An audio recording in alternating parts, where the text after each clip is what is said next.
In the quaint and picturesque town of Brooksville, where everyone knew each other's names and secrets, there lived a beloved community leader named Samuel Blake. Samuel was a pillar of the community, known for his kindness, generosity, and unwavering dedication to the town's well-being.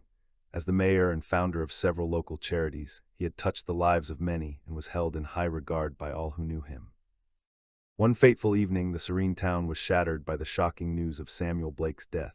He was found lifeless in his office at the town hall under suspicious circumstances. The entire community was plunged into mourning and disbelief, unable to fathom the loss of their cherished leader.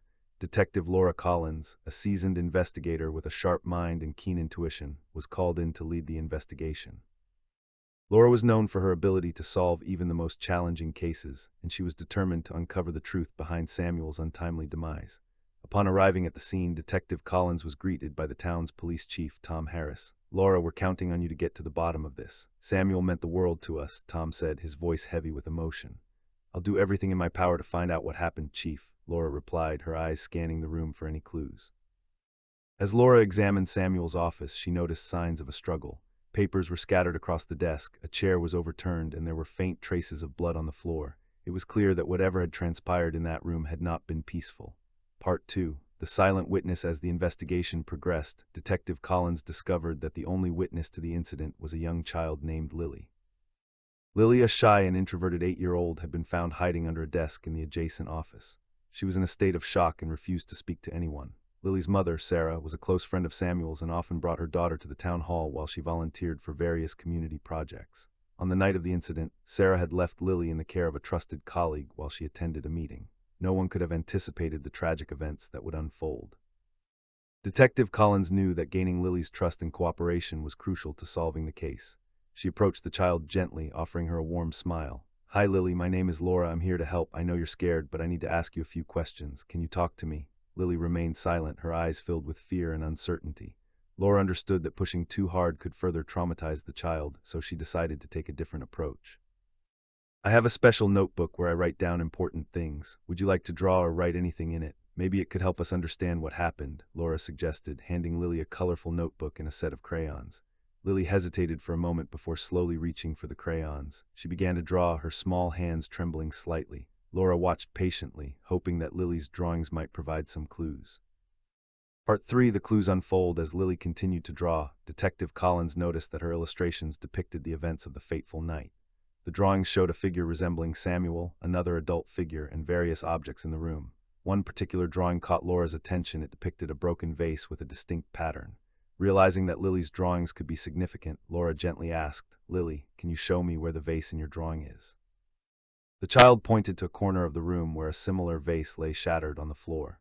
Laura carefully examined the broken vase and found a small piece of paper hidden among the shards. The paper contained a cryptic message: "Meet me at midnight, there's something you need to know." A friend, intrigued by the message, Laura began to piece together the events leading up to Samuel's death. She suspected that the meeting mentioned in the note could have played a crucial role in the incident. Part 4. A web of deception. As the investigation continued, Detective Collins delved deeper into Samuel's life and relationships. She discovered that, despite his outwardly benevolent persona, Samuel had been involved in several contentious disputes. These conflicts ranged from disagreements over land development projects to heated arguments with local business owners. One such dispute involved a prominent businessman named Richard Thompson. Richard had been vehemently opposed to Samuel's plans to preserve a historic park that he intended to develop into a commercial complex. Their rivalry had been well known within the community, and Richard had been vocal about his disdain for Samuel's policies. Determined to uncover the truth, Laura decided to interview Richard Thompson. She found him at his luxurious office, surrounded by opulent decor that starkly contrasted with the modest charm of Brooksville.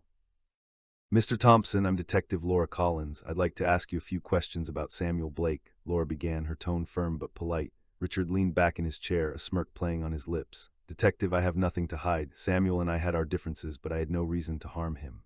"Your disagreements were quite public. Can you account for your whereabouts on the night of his death?" Laura inquired, her eyes narrowing slightly.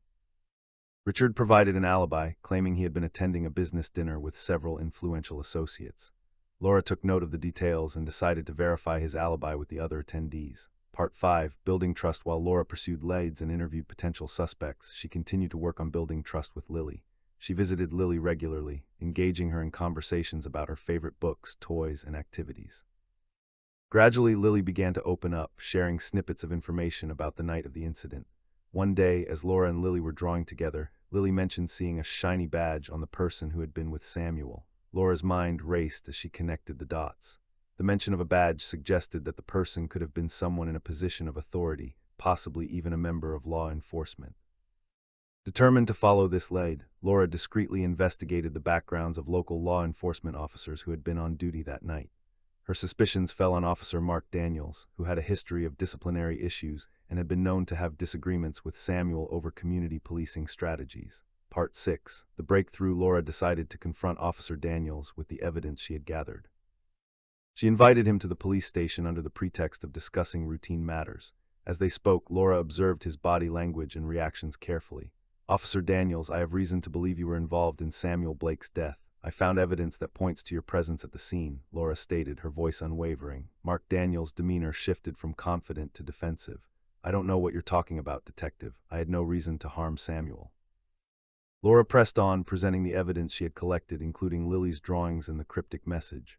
Under the weight of the evidence, Daniels finally broke down and confessed. "It wasn't supposed to happen like this," he muttered. "Samuel found out about the corruption within the department. He was going to expose us. I was trying to talk to him, but things got out of hand." Part 7. Seeking justice. With Officer Daniels' confession, Detective Collins had the evidence she needed to close the case. Samuel's death had been the result of a confrontation over corruption within the local police department.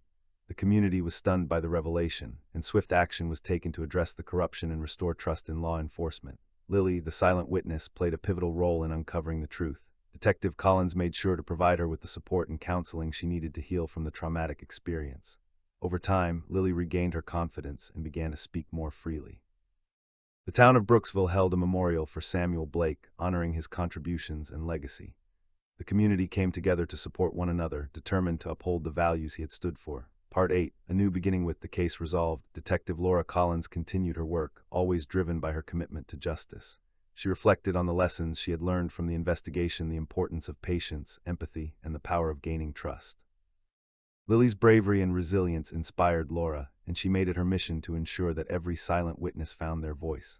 Through her work, she aimed to create a safer and more just world for all. The story of Samuel Blake's death and the silent witness who helped solve the mystery became a part of Brooksville's history. It served as a reminder that even in the face of adversity, truth and justice would always prevail.